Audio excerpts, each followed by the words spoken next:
ધ્રાંગધ્રાના નવલગઢ ગામે કેનાલમાં આકસ્મિક રીતે બાઇક સાથે યુવક ડૂબ્યોના બીજા દિવસે ભેચડા ગામની કેનાલમાંથી મૃતદેહ મળી આવ્યો। નવલગઢ ગામે કેનાલના રસ્તે મોટરસાઇકલ સ્લીપ ખાતા યુવક અને બાઇક નર્મદા કેનાલમાં ખાબક્યા હતા।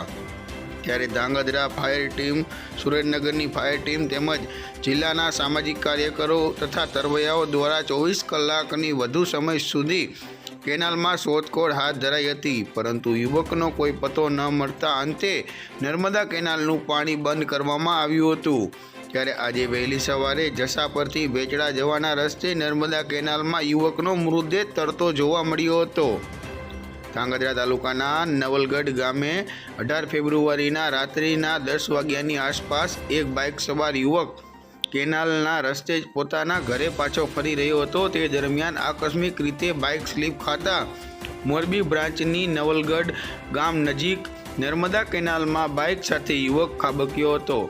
ત્યારે ધ્રાંગધ્રા ફાયર બ્રિગેડ, સુરેન્દ્રનગરની ફાયર બ્રિગેડ તેમજ ગ્રામજનો અને સામાજિક કાર્યકરો દ્વારા યુવકની કેનાલમાં શોધખોળ હાથ ધરવામાં આવી હતી, જેમાં કેનાલમાં ડૂબી જનાર નવલગઢ ગામના જીગર મકવાણા આશરે ઉંમર વર્ષ 35 નામના યુવકનું બાઇક શોધી કાઢ્યું હતું, પરંતુ લાંબા પ્રયત્ન છતાં યુવકની મોડી રાત્રિ સુધી શોધાઈ શક્યો ન હતો।